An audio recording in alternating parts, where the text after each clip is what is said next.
Hola, mi nombre es Rosa Fernández, estudiante de segundo año de Derecho.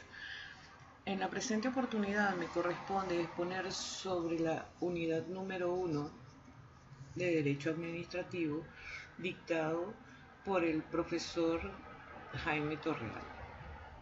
Comencemos.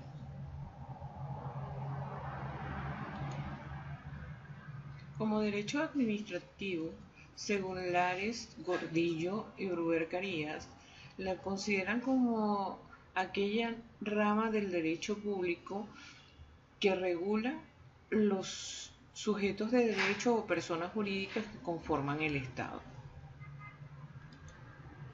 En cuanto al objeto del derecho administrativo, tenemos que está orientado al estudio de los derechos individuales y, en definitiva, de la libertad humana y su protección contra el ejercicio abusivo o ilegal de la función administrativa.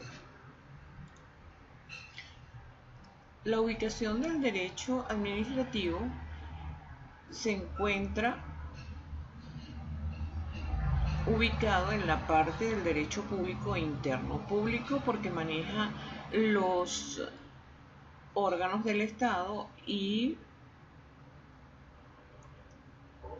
es interno porque compete a la esfera territorial interna.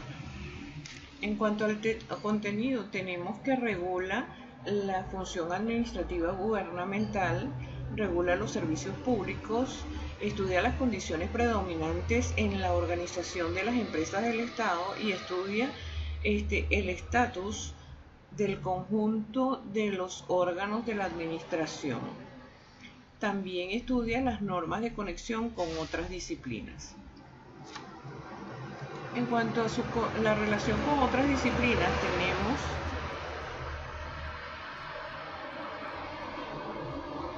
que se relaciona con el derecho constitucional, ya que la norma del derecho administrativo es creada por el legislador dentro de los límites de la norma constitucional. Se relaciona con el derecho penal a través del concepto de sanción típico del derecho penal.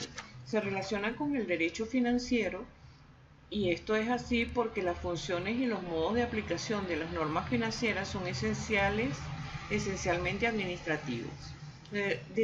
Se relaciona con el derecho procesal porque el derecho administrativo no es más que la aplicación del derecho puro al ámbito particular. Se relaciona con el derecho civil a través de las instituciones aplicables al procedimiento administrativo, tales como la capacidad, persona jurídica, entre otras.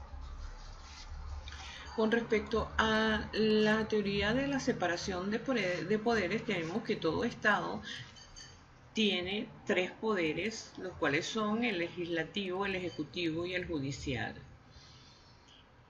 Estos tres poderes tienen que ser separados e independientes para que haya Estado de Derecho.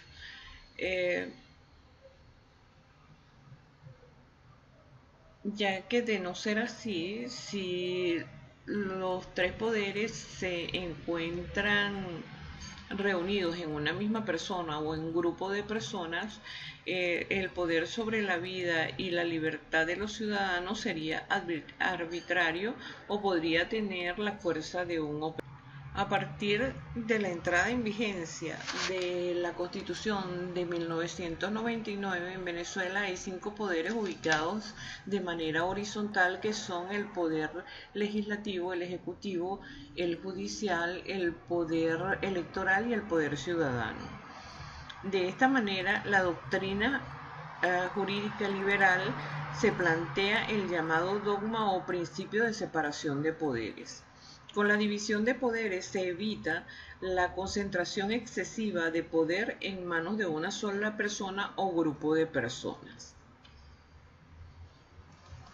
En cuanto a las fuentes del derecho administrativo, tenemos que las fuentes son medios, maneras o procedimientos por los cuales se elaboran las normas del derecho positivo. La clasificación de las fuentes del derecho administrativo desde el punto de vista de su origen. Las leyes emanan de los órganos legislativos y se imponen a las autoridades administrativas. Desde el punto de vista de la administración,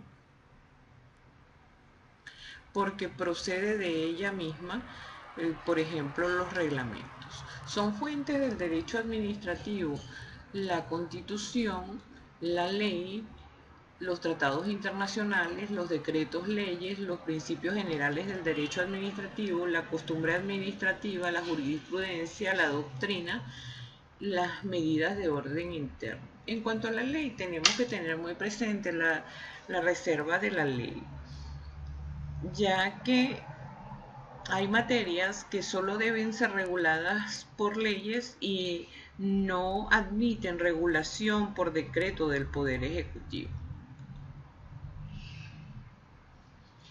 En cuanto al principio de legalidad, tenemos que la Constitución precisa el carácter de sublegal de la actividad administrativa en su artículo 137 cuando establece que el principio de legalidad con que se impide que ésta invada la esfera de regulaciones de la Constitución encarga con carácter de reserva legal del legislador, tales como la creación de leyes, impuestos, contribuciones, sanciones o faltas administrativas, y no limita los derechos constitucionales salvo en casos previstos en la propia Constitución.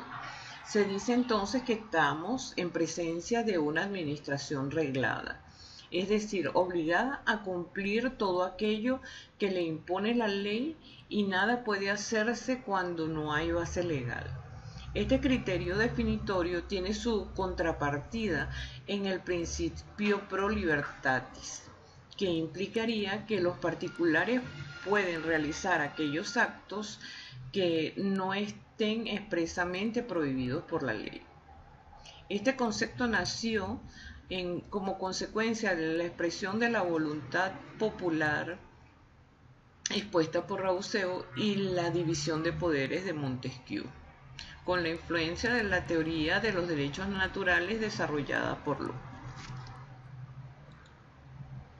En cuanto a los actos sometidos al principio de legalidad, tenemos que todos los actos que realicen los órganos del Estado tienen que estar sometidos a este principio. Las fuentes de legalidad administrativa son las escritas.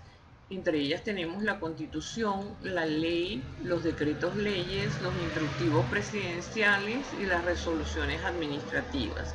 Entre las fuentes no escritas tenemos los principios generales del derecho administrativo, la costumbre administrativa, la doctrina, los dictámenes administrativos, la analogía y las fuentes de carácter particular.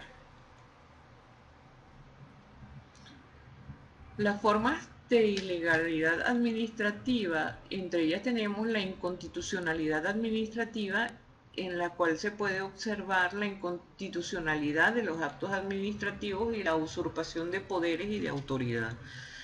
También tenemos la ilegalidad administrativa, que contiene la extralimitación de actuaciones, el abuso o exceso de poder y el vicio de forma. Eso es todo por hoy. Muchas gracias. A nueva oportunidad.